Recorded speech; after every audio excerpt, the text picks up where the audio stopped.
Samuel. Eh oui, c'est deux amis feuges bien mythos.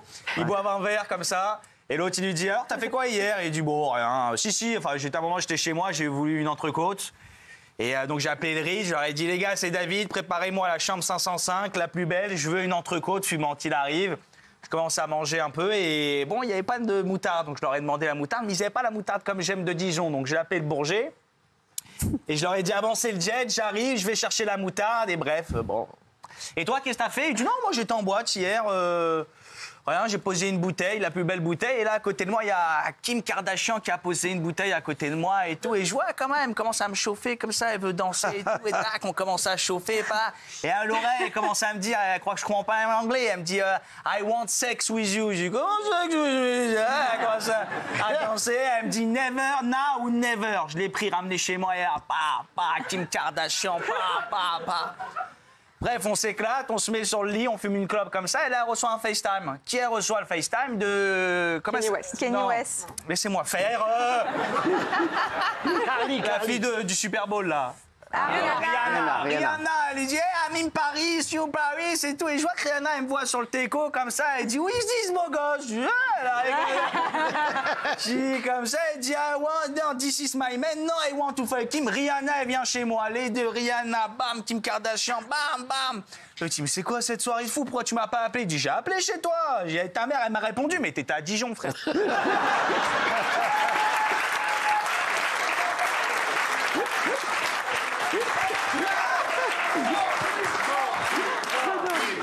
Elle est magnifique, ça. Elle est magnifique. Elle est exceptionnelle.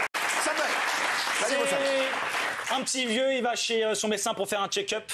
Là, à la fin, le médecin dit, pour avoir un check-up global, on a besoin de votre semence. Voilà, je vous donne un petit gobelet, vous revenez demain avec votre semence, s'il vous plaît. Le petit vieux, il revient le lendemain avec le petit gobelet, il est tout propre, il n'y a rien. Il dit, bah, qu'est-ce qui s'est passé? Il dit, bah, j'ai tout essayé, main droite, main gauche, rien n'y fait. J'ai même demandé à ma femme, main droite, main gauche, j'ai pas réussi. Elle a même essayé avec la bouche, la pauvre, avec les dents, sans les dents. On a demandé à la voisine, il y a même la moitié de l'immeuble qui est venue, main droite, main gauche, personne. Vous savez, docteur, personne n'a réussi à ouvrir le petit gobelet. Hein.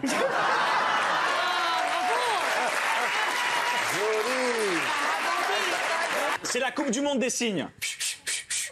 Ça fait 10 ans que c'est Geronimo qui gagne. Un Amérindien très calme. Cette année, il tombe en finale face à un mec, Alain, de Marseille. La finale commence et c'est parti. Geronimo, il fait ça. Alain de Marseille, il fait ça. Geronimo, il fait ça. Alain de Marseille, il fait ça. Geronimo, il fait ça. Alain de Marseille, il fait ça. Geronimo, il fait ça. Alain de Marseille, il fait ça. Geronimo, il dit, bah, monsieur Alain a gagné, bravo. Quoi?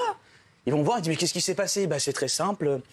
J'ai commencé avec la force, il est venu avec la résistance. J'ai fait l'unité, il m'a fait la dualité. Je lui ai fait la trilogie, il m'a fait le cobra. J'ai paré par l'excellence, il m'a fait l'aigle royal. Je ne pouvais rien faire. Non, c'est pas fini.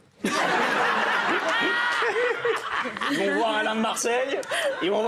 Il dit, vous pouvez nous expliquer ce qui s'est passé? Bah, c'est très simple. Il m'a dit, j'arrive pour te frapper. Je lui ai dit, t'attends, enculé. Il m'a dit, je vais te mettre un doigt dans le cul. Je lui ai dit, moi, je t'en mets deux. Il m'a dit, moi, je t'en mets un troisième. Moi, je te mets jusqu'au coude. Il me dit, il n'y a pas la place. Je dis, t'inquiète pas, on va faire la place.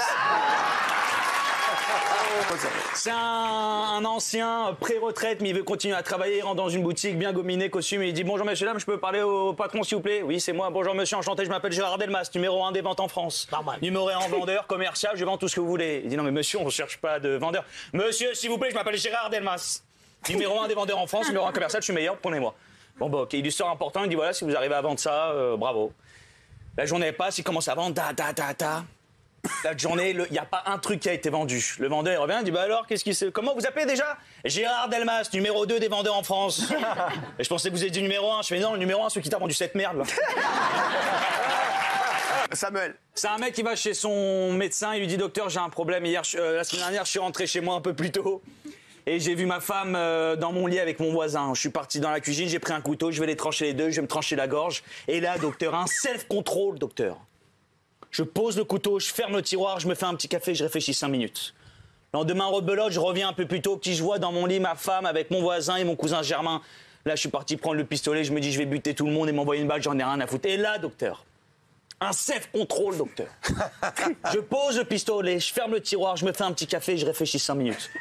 Le lendemain, rebelote, je viens chez moi, un peu plus tôt, qui je vois dans mon lit, ma femme, le voisin et le concierge d'en bas. Je vais dans le garage, je me prends le fusil, je vais fusiller tout le monde et je m'envoie une balle. Et là, docteur, un self-control, docteur. Je pose le fusil, je ferme le tiroir, je me fais un petit café, je réfléchis 5 minutes. Et alors, dites-moi, docteur, c'est pas dangereux pour ma santé, tous ces petits cafés? Ces deux juifs, ils sont à Jérusalem devant le mur. Moshe et David. Moshe, il est là, il prie Dieu, je t'en supplie, envoie-moi 5 millions d'euros. Je vais lancer un petit business, j'ai juste besoin de 5 millions d'euros. À côté, il y a David, un peu plus simple. Dieu, je t'en supplie, j'ai besoin juste de 100 euros. J'ai même pas de quoi donner à manger à mes enfants. 100 euros. Et il crie plus fort que David, que Moshe avec ses 5 millions. Il dit, je t'en supplie, 100 euros. À un moment, Moshe lui dit, attends, tiens, prends 100 euros, laisse Dieu concentrer pour le vrai business, s'il te plaît. Petite dernière. Une petite dernière. C'est un vendeur de boulettes à Tunis. Tu vas parler de moi? Les meilleures boulettes de Tunis. Il vient d'ouvrir le stand et toute la Tunisie vient pour manger ses boulettes. Un jour, il rencontre une meuf et il tombe amoureux. Mais il apprend que le père de cette fille est radiologue, donc ça fout mal de dire qu'il est vendeur de boulettes. Et il dit, moi je suis pharmacien, j'ai quelques pharmacies à Tunis. Le lendemain, la fille, elle est avec des copines, elle dit, meuf, il y a un mec, il a ouvert des boulettes. Un petit stand de boulettes, faut vraiment qu'on y aille. Elles y vont avec les copines, le mec il est de dos comme ça et la fille elle fait « Bonjour monsieur, je peux avoir 6 boulettes ?» Il fait 6 boulettes tout de suite. Il compte, il arrive comme ça, il voit sa meuf, il voit les boulettes, il dit « Alors, ça sera 2 matins, 2 midi et 2 le soir. » C'est un mec qui rentre dans une animalerie et il dit « Bonjour monsieur, est-ce que j'aimerais avoir un chien de garde ?» Un molosse, vraiment un chien qui fait peur. Il dit « Il n'y a pas de souci monsieur, regardez, j'ai ce petit caniche à vous proposer. » Vous foutez de ma gueule ou quoi? Je viens de vous dire je veux un chien de garde. Il dit « Mais vous vous rendez pas compte, c'est pas un caniche comme les autres, ça c'est un caniche qui fait du karaté. » D'ailleurs, c'est son prénom, il s'appelle Karaté. Et pour l'activer, vous dites 2 fois Karaté et il fracasse tout ce qui bouge. Tiens, voyez pour voir. Karaté, Karaté, porte. Il fracasse ta porte. Tu vois, c'est impressionnant, je peux essayer. Karaté, table. Il fracasse la table. Il dit, monsieur, c'est parfait, j'achète ce petit chien. Il rentre chez lui, chez ses potes le soir. Et ses potes, il lui dit, alors, tu l'as acheté ce chien? Il dit, ouais, voilà, le petit caniche. Ça gueule, il dit, c'est quoi ce chien? Il dit, vous êtes malade ou quoi? Ça, c'est un chien qui fait du karaté. Et là, un pote, il dit, ouais, karaté mes couilles, ouais.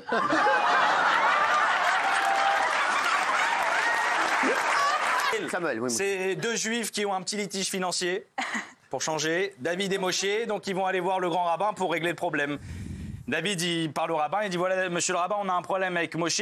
Voilà, on veut savoir, est-ce que pour vous, la couleur noire, est-ce que c'est considéré dans la Torah, est-ce que c'est considéré comme une couleur? Il dit, mes enfants, moi, quand on me pose une question, je dois aller me retirer dans mon bureau, je vais étudier et je vous donnerai la réponse, quoi. Il va dans son bureau, il étudie, il revient, il dit, bon, j'ai trouvé la réponse, oui, d'après nos Rahamim, oui, d'après les enseignements qu'on a eus, la couleur noire, c'est à proprement parler une couleur. D'accord. Et le blanc maintenant, le blanc, est-ce que le blanc, c'est une couleur? Il dit oui, bon, pareil, je vais aller étudier 2 minutes. Il étudie le Talmud, la Mishnah et tout. Il revient et il dit bon, mes enfants, voilà, pareil, j'ai la réponse. C'est que d'après Kadosh Baruch qui nous dit que oui, le blanc, c'est une couleur comme le noir. Les deux sont des couleurs. Et David il se retourne vers Moshe et dit tu vois que je t'ai vendu une télé en couleur.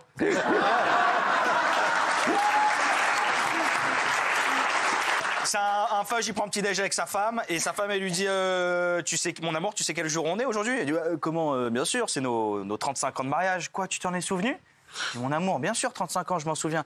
Alors mon cœur, je peux te poser une question, pourquoi en 35 ans de mariage, tu m'as jamais rien acheté? Il dit pourquoi, t'as quelque chose à vendre? Ces 3 mecs, ils meurent, ils arrivent devant l'Éternel. Le premier, il arrive devant et l'Éternel lui dit bon bah si on fait le point sur ta vie, voilà, bravo, t'as eu une belle femme, des beaux enfants, t'as donné l'argent aux pauvres. T'as même rendu visite aux malades, mais putain, t'as eu une maîtresse pendant 15 ans. 15 ans! Tiens, prends cette trottinette et vas-y, casse-toi là. Le deuxième, il arrive et dit toi, c'est pareil, sublime, une belle femme, tes beaux enfants, tu les as élevés dans la spiritualité. J'ai entendu tes prières jusqu'ici, tu m'as prié avec dévotion, bravo. Mais putain, t'as eu 15 maîtresses. Tiens, prends cette trottinette et tu te casses là. Le dernier, il arrive et dit toi, par contre, parfait. Des beaux enfants. Tu les as élevés dans la spiritualité, t'as donné de l'argent aux pauvres, t'as rendu visite aux malades et tu n'as jamais trompé ta femme une seule fois. Tiens, prends cette Ferrari et va te balader dans les contrées du paradis. Il prend la Ferrari, il se balade. À un moment, il se met sur le côté, il s'arrête et il pleure. Là, il y a les 2 mecs en trottinette, ils se mettent à côté de lui. Il dit, mais pourquoi tu pleures? Il dit, non, mais parce que j'ai vu ma femme passer en trottinette.